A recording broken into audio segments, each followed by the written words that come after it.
All right, I'm sure by now everybody has seen Deontay Wilder's new training videos. You got a few of them out, but and you know, a lot of people got different opinions on them. But what I want to do is I want to look at what you see with his old stuff versus his new stuff, and you see how much more fluid he is, how lighter he is on his feet, how he's not fighting flat-footed, how he's getting his punches off faster. Now, I mean, you could say, well, it's just training, but you know, a wise man once said, you practice how you play and you play how you practice. And what that means is, you know, you take habits that you develop, and you know, once that muscle memory kicks in, it is what it is, you know. So if you train hard, those training habits become, you know, in-game habits or in-fight habits, and that's what we're seeing with Wilder. But when you look at what he did with Mark Breland, it looked slow, it looked methodical. Even his jab, you know, wasn't exactly fluid, and that's how he looked in fights. That's exactly how he looked in fights. Now, sometimes you will see flashes of his athleticism, but not that much. You could see the potential for him to be more technical, but it would just come in flashes, almost by accident. And that's what I didn't like about Deontay as a fighter.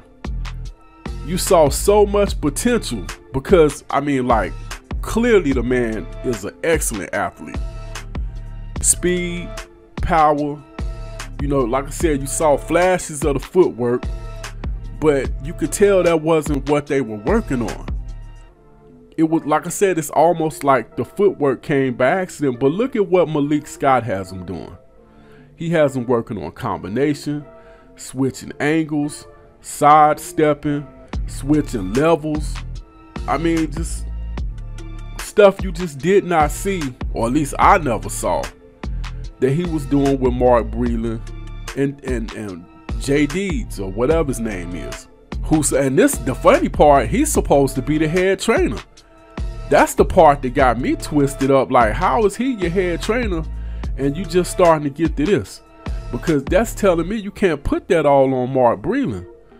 Some of that falls on J Deeds. Now, clearly Malik Scott was in camp as well. Like, if you look at some of his old training, you will see Malik Scott was already part of the team, but he's taking on a bigger role. But this stuff Deontay Wilder should have been doing if he wasn't. And that's a big if, because I can't prove that he wasn't. But all the training videos I've ever seen, it looked like what we're seeing right now on the right. You know, the stuff that we're seeing on the left, more feints and whatnot, getting off quicker, getting in and getting out. Even in slow motion, it don't look the same. You know, you can see Malik Scott's working on him tightening up his hooks. You know, instead of them being, you know, wild or wide, I should say, because that's really the best way to describe them, throwing wide hooks. You know, they're more tight, more of an L shape when he throws the hook. This is stuff that this man should have been working on 5, 7, 8, 10 years ago.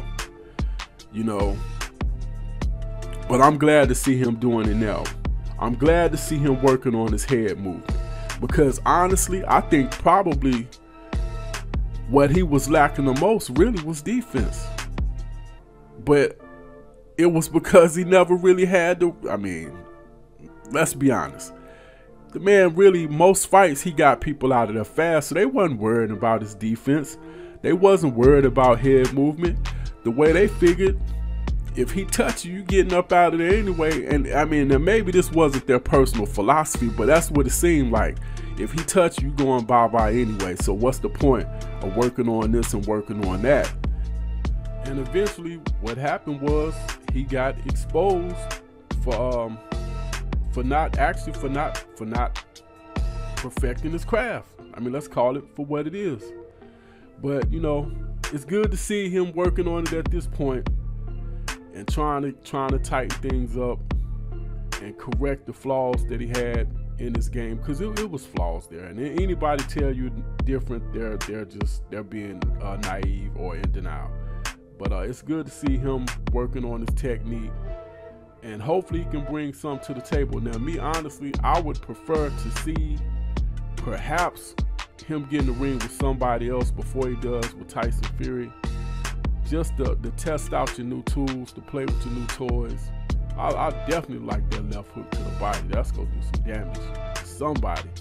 But at the same time, Tyson Fury came in with a new game plan out of nowhere. The only thing I really don't like about this, if you are gonna put this footage out, it kind of takes away the element of surprise. Because could you imagine, you know, Tyson Fury or anybody else Deontay get in the ring with, thinking he's going to come in there a little lumbering, flat-footed and whatnot, and he's on his toes, and he's doubling and tripling up on his jab.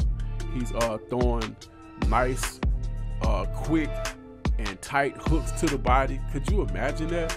That would be just as surprising as what we saw when Tyson Fury wasn't on his feet, wasn't on his toes, wasn't, you know, doing the herky-jerky head movement, and just came straight at Deontay Wilder. It would be the same type of effect. You didn't plan for that. But anyway, that's pretty much all I got. This head busting boxing's own Fight Doctor. Hit that like button, hit that share button, hit that subscribe button, hit that notification bell, hit me up in the comment section and let me know. I mean, does this look the same to you? Don't look the same to me? I mean, do you think this could be more effective than what we saw? I think so.